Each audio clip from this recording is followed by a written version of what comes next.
Hello mga kalaka!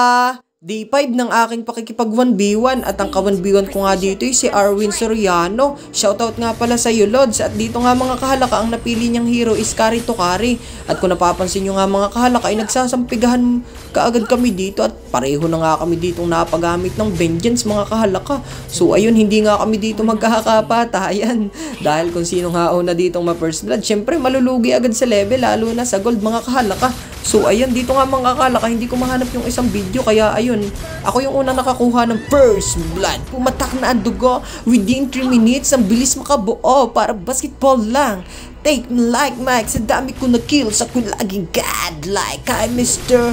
Laging Ocean, nice strategy.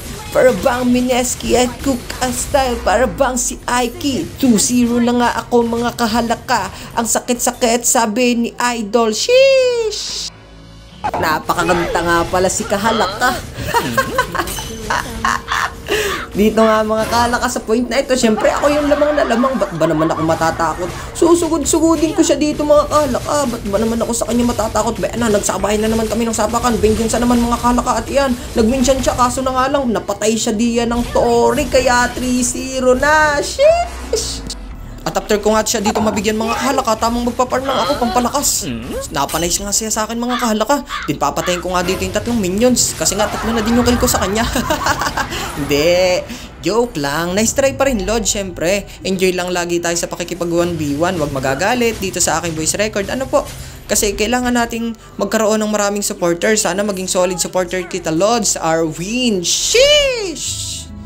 At yan nga mga kahalaka, ang prediction ko dadaan siya dyan sa may mid lane. Kaso yung prediction ko is mali. Pagbitaw niya nga dyan mga kahalaka ng first kill, binigyan ko na kagad kasi nga wala siyang win chance. Kagagamit niya lang kanina, tas ako meron. Kaya ayun, 4-0 na. Tapos na nga dito mga kahalaka ang laban. Sabi niya nga sa akin, haha, galing. The enemy concedes defeat. Nice game, Idol, and nice try. Halaka dyan. Hee hee!